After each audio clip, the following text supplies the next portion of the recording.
Grab a bottle of Q and let's get into this week's Initial Thoughts. Part 1. Initial Thoughts. Part 1. Initial Thoughts. Greetings, Trekkies. We're today reviewing the 7th episode of Picard Season 2, Monsters. I've got a French dungeon worth of spoilers if you'd like to avoid the labyrinth now. This episode is told through more surreal imagery than any previous entry in the Trek franchise. It really works to help move the story forward in a season that seems to be following a classic mystery-style format. We've hit the third act in the season arc and are finally starting to unravel some of these story threads. We start off with Picard undergoing a psych eval, and at first you think it's some memory from his past. Turns out it's his psyche trying to tell him something with a vision of his father as the psych examiner.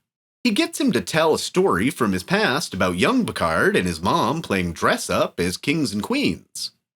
I'm going to give a like now for the surreal nature of the way the story plays out over the course of the episode.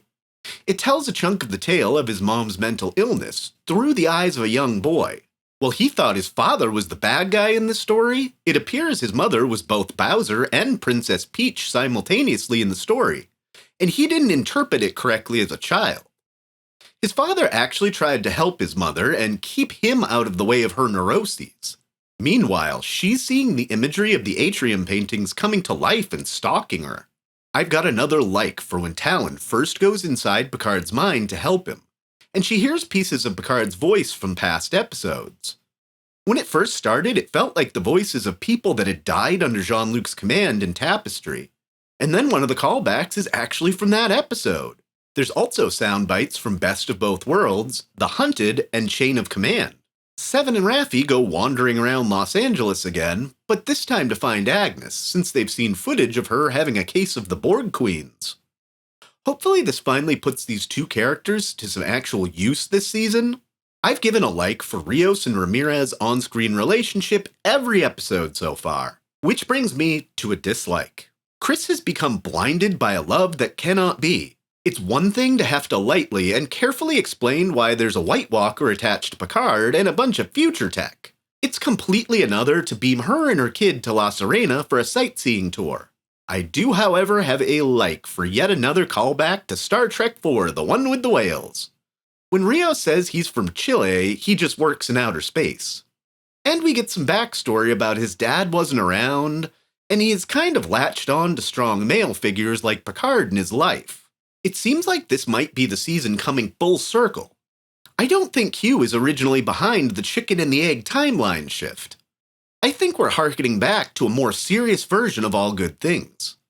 A plot that certainly taught Picard something, but didn't have any real universe-altering repercussions at the end of the day. I think what's really happened is Picard and company have changed the timeline, and were probably somehow the cause of the Q losing their powers. Which brings me to another like for bringing Guinan back into the story and finally unraveling just a hint of the mystery of her backstory and that of her race, the Alorians. She's got this magical genie bottle that she takes a shot out of, and it's supposed to summon a Q, because of a truce her people made after a Cold War with the Continuum. But even after reciting an incantation of the fairy folk and coughing up a hairball, no Q appears. Which plays more into the loss of Q's powers earlier in the season. Though, after a random man comes and sits down at the bar, I've got a like for the show yet again poking fun at science fiction in a science fiction show. This guy wasn't actually here to discuss the works of Asimov, but FBI to bring Picard and Guinan in because of video showing him transporting in the first time he visited. You can forget about butterflies after tipping off a world government transporter technology, unleashing a Borg queen on Los Angeles, and showing a nice doctor and her son a spaceship from the future. We're in full-on timeline shift mode. Maybe next week you can let the French find La Serena, impound it, and become the new greatest world power. Either way, we answered a chunk of questions this week about Picard's youth, but hung a to-be-continued sign on that plot. And finally got some of the story about Talon looking like Laris. She is in fact a Romulan that's been hiding her ears and wasn't super ready to trust Picard at their first meeting.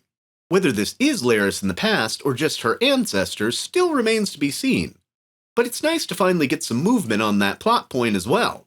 The band playing at the bar where Girardi breaks the window is Patrick Stewart's wife, Sunny's band, performing one of their originals. I thought this was a really nice touch. That's all I have for you today. Live long and prosper. I've been your host, Dustin Wing.